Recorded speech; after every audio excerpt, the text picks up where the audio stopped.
Halo geng, apa kabar? Layar Tube 17 kali ini akan membagikan alur cerita film Susi Susanti Love All, di mana ceritanya berawal dari Susi Susanti kecil. Pada saat itu di Tasikmalaya, kampung Susi sedang diadakan beberapa lomba untuk memperingati 17 Agustus. Susi Susanti didaftarkan oleh ibunya sebagai balerina, tapi pada saat menunggu giliran Susi menunjukkan kebolehannya sebagai balerina, Susi lebih tertarik menonton pertandingan badminton yang diadakan PB Jaya Raya, kepunyaan legenda badminton Jaya Hartono. Apalagi yang bertanding saat itu kakaknya Susi. Jadi begitu nama Susi dipanggil untuk mentas menunjukkan kebolehannya sebagai balerina, Susi hilang. Ibu Susi kebingungan kemana perginya Susi.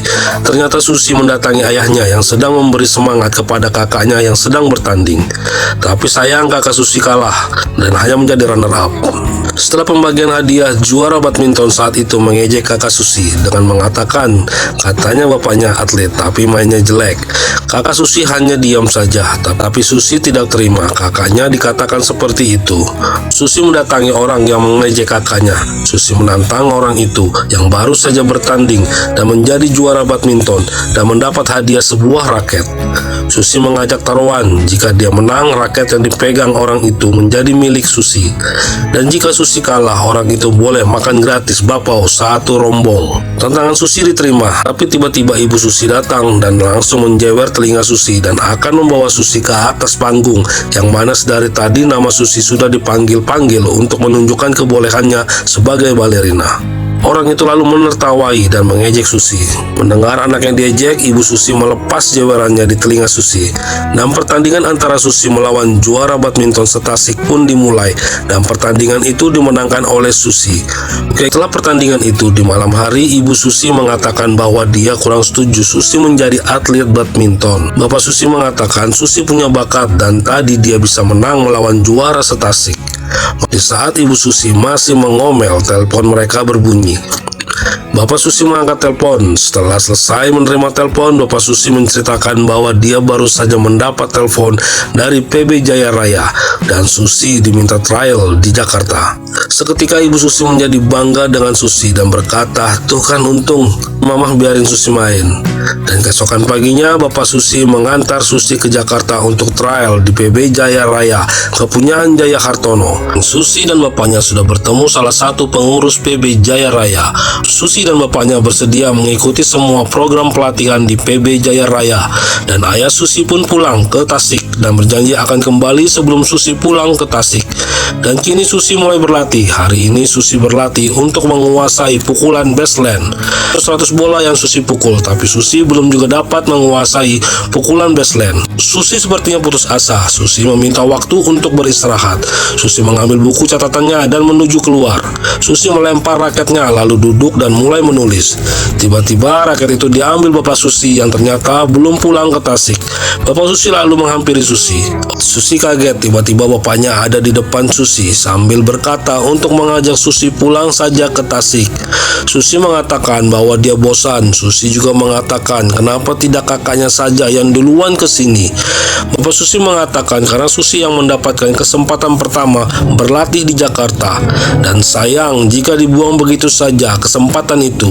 Bapak Susi memberitahu Susi bahwa hanya ada satu kesempatan menjadi yang pertama, dan Bapak Susi meminta Susi menjadi yang pertama atlet badminton yang mendapatkan emas di Olimpiade.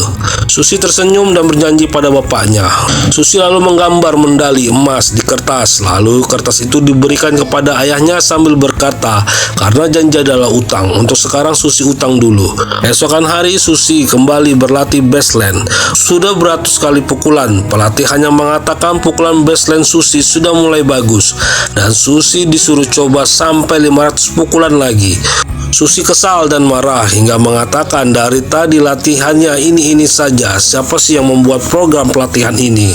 Pelatih lalu mengatakan jika Susi mau tahu siapa yang buat program, coba lihat siapa di belakang Susi. Susi kaget, ternyata di belakangnya ada Jaya Hartono. Setelah Susi mencocokkan dengan foto Jaya Hartono yang ada di tembok, lalu Jaya Hartono mengajak Susi ketemuan besok jam 5 pagi di depan asrama Susi. Keesokan pagi mereka pun bertemu. Susi sambil menyuci mendapat nasihat dari Jaya Hartono. Jaya Hartono mengatakan bahwa bakat saja tidak cukup, perlu disiplin fisik dan disiplin mental. Dan Susi harus bisa menguasai emosi dan mental agar dapat menguasai permainan. Dan setelah itu Susi berlatih lebih giat lagi dan bangun lebih awal untuk berlatih.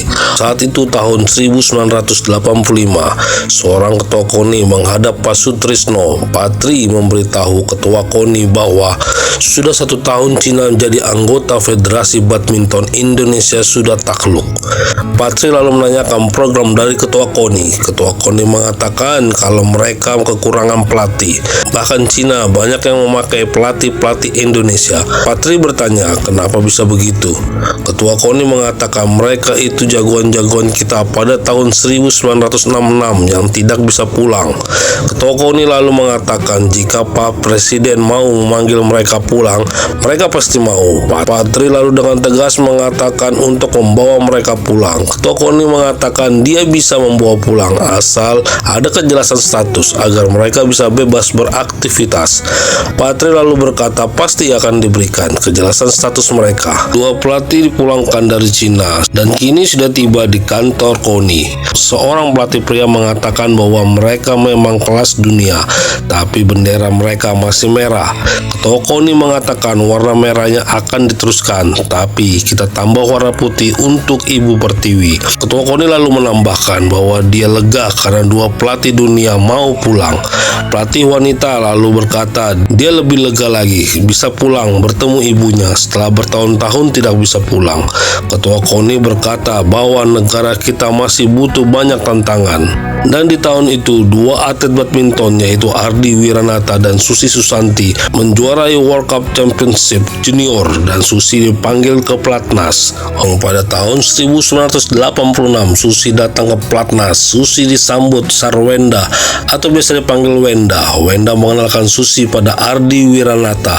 Wenda tidak tahu kalau mereka sudah saling kenal. Lalu Wenda menunjuk seorang pria yang bernama Alan. Wenda menjelaskan banyak wanita menyukai tapi susah banget untuk didekati. Wenda lalu mengajak Susi untuk berkeliling lagi. Susi lalu dikenalkan oleh pelatih mereka. Wenda mengatakan kepada pelatih bahwa Susi pemenang World Cup Championship 3 kali. Karena Susi mendapat 3 medali, pelatih mengatakan akan menaruh posisi spesial buat Susi. Lalu pelatih pergi. Ternyata setelah dilihat Susi ditaruh posisi ke-20. 2 pelatih Platnas dipanggil ketua KONI untuk bertemu Patri. Patri berkata bahwa sebentar lagi akan ada Piala Sudirman untuk yang pertama kali. Ketua KONI menambahkan bahwa ini akan menjadi agenda tetap setiap 2 tahun sekali dan untuk pertama kali akan diadakan di Jakarta. Patri meminta Indonesia harus menang, jika tidak harga diri bangsa akan jatuh dan kita akan dipandang sebelah mata. Kedua pelatih itu mengatakan hingga saat ini mereka masih berkebangsaan luar dan pengurusan pindah kewarganegaraan sangat sulit seperti yang dijanjikan. Patri meminta kedua pelatih itu untuk bersabar.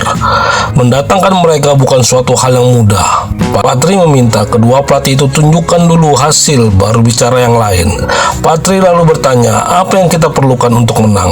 Pelatih mengatakan yang penting mereka diberi kebebasan memilih pemain yang akan bertanding.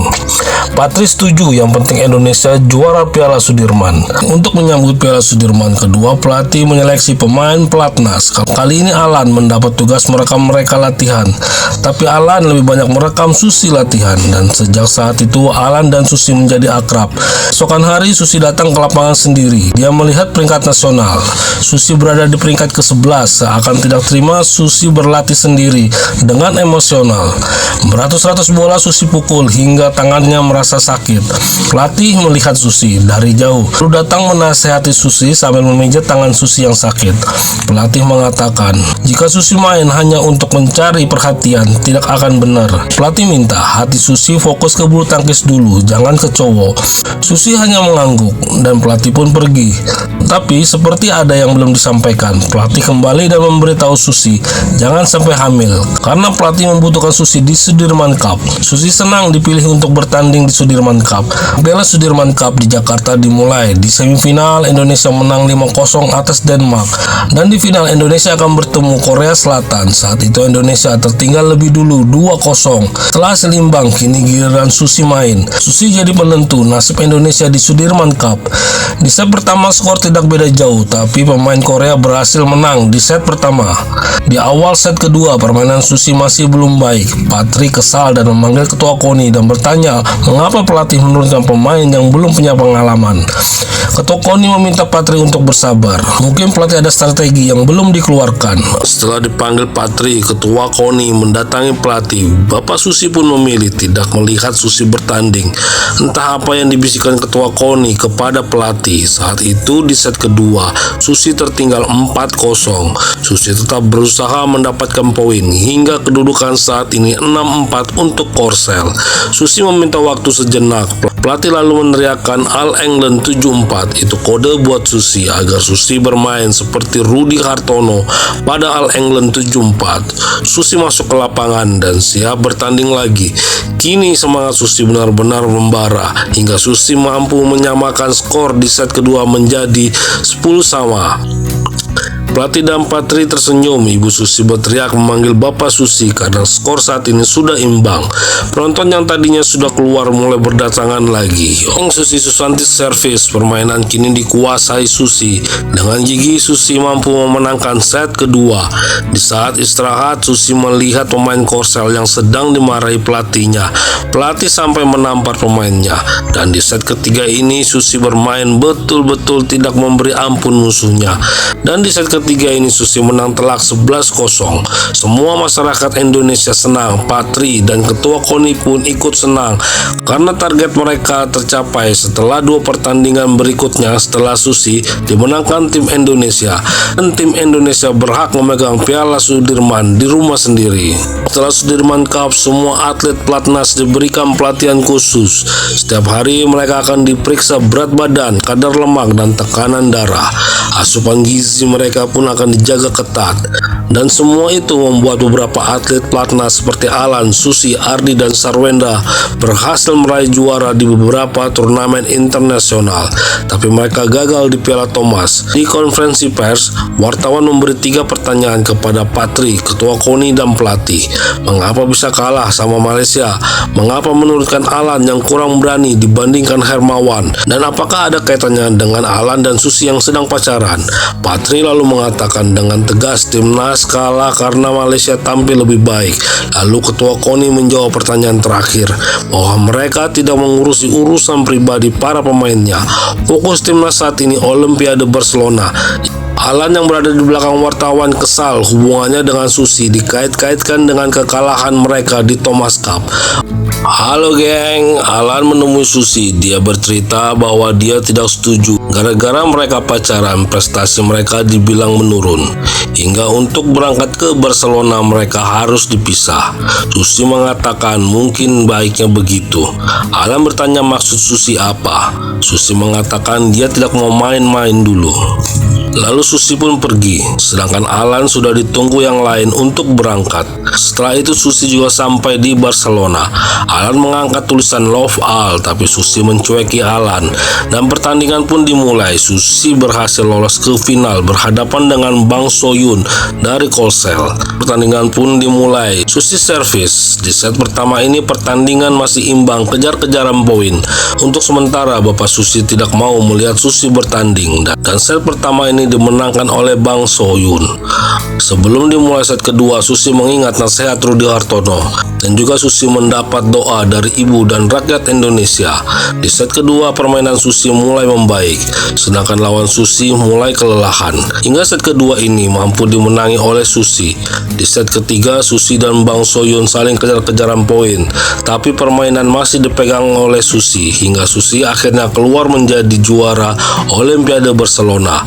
Semua bergembira, keluarga Susi, pelatih dan jajarannya, dan tentunya masyarakat Indonesia. Untuk di kelas putra, perebutan medali emas Olimpiade terjadi. Indonesia final antara Ardi melawan Alan. Alan sempat tertinggal dan kembali bangkit setelah Susi memberi Alan semangat dengan mengangkat tulisan Love Al. Dan Alan pun keluar sebagai juara. Lalu Susi dan Alan bertemu di teras tempat mereka menginap.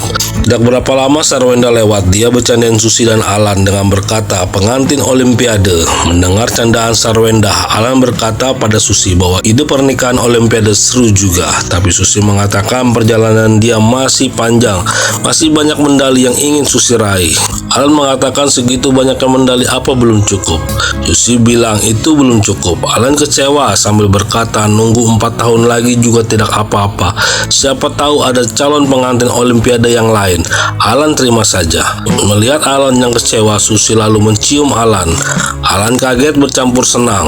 Sedangkan Susi sehabis mencium Alan terlihat malu-malu. Tidak perlu waktu lama, akhirnya mereka berciuman lagi. Setelah menang Olimpiade, Susi pulang ke rumahnya. Saat itu mereka lagi makan sekeluarga. Ayah Susi meminta Rudy, kakak Susi, untuk memikir ulang rencananya untuk main bela Malaysia. Susi heran mengapa kakaknya mau main untuk Malaysia, bukan Indonesia, sedangkan di Indonesia hidup mereka sudah dijamin. Rudy mengatakan itu belum tentu. Ardi saja anak petinggi PBSI mau pindah ke Amerika. Bapak Susi menambahkan nasib keluarga mereka belum tentu terjamin. Ibu Susi juga menambahkan bahwa kewarganegaraan Susi dan Rudy pun belum jelas. Susi tidak percaya. Susi mengatakan gampang dan dia akan mengurus sendiri. Rudy mengatakan tidak segampang itu. Evenly aja sampai sekarang belum keluar kewarganegaraannya. Susi naik pitam dengan mengatakan Evenly nggak pernah menang emas Olimpiade. Semua keluarga Susi terdiam. Di Platnas, Susi mencoba menelpon Patri. Alan melarang karena Patri sudah tidak mengurus badminton lagi. Patri sudah jadi wapres. Susi mengatakan Patri bilang kalau ada apa-apa tinggal telepon dia. Alan melarang Susi agar Susi tidak merepotkan Patri lagi yang sudah banyak membantu mereka. Susi kesal lalu dia pergi meninggalkan Alan. Di konferensi pers menuju Olimpiade Atlanta 1996, Susi ditanya persiapannya. Susi dengan ketus menjawab, boro-boro dapat medali emas, berangkat saja belum tentu. Semua wartawan bertanya-tanya, ada apa ini? Susi menjelaskan bahwa sampai saat ini dia belum menjadi kewarganegaraan Indonesia. Berkali-kali berkas yang dia ajukan ditolak. Susi dengan ketus mengatakan bahwa jika dia menang emas, apa di punggungnya itu bertuliskan SBKRI. Dan benar saja, Olimpiade Atlanta 1996, Susi mendapat perunggu, padahal lawan-lawan Susi peringkatnya jauh di bawah Susi. Setelah Olimpiade Atlanta, pelatih Tong mengundurkan diri. Dia menyerah untuk terus mengajukan kewarganegaraan. Sedangkan keluarga mereka ada di sini. Mereka tidak mungkin lagi pulang ke Cina. Kepala KONI merasa bersalah dan mengatakan kepada pelatih bahwa inilah kegagalan dia selama memegang olahraga. Alan dan Susi akhirnya menikah dan tidak lama pecahlah kerusuhan 1998. Di saat itu Platnas Indonesia sedang ada di Hong Kong mengikuti turnamen Thomas dan Uber Cup. Bus Platnas didemo warga Hong Kong, bahkan dilempari. Keadaan itu membuat Susi merasa takut. Ibu Susi menelpon Susi memberitahu rumah mereka di Tasik sudah dikepung warga dan di dalam rumah itu masih ada bapak Susi. Beberapa pemain awalnya menolak bermain dengan alasan buat apa bertanding bawa nama Indonesia jika keluarga mereka tidak terjamin keselamatannya. Bahkan ada yang ingin pindah kewarganegaraan. Alan menasihati rekan-rekannya yang masih muda-muda itu agar tetap bertanding untuk Indonesia. Susi yang perasaannya kacau karena memikirkan keselamatan keluarganya, tanpa banyak bicara dia berdiri dan memilih terus bertanding untuk membela Indonesia. Oke geng, sekian alur cerita film Susi Susanti Love All. Wassalam.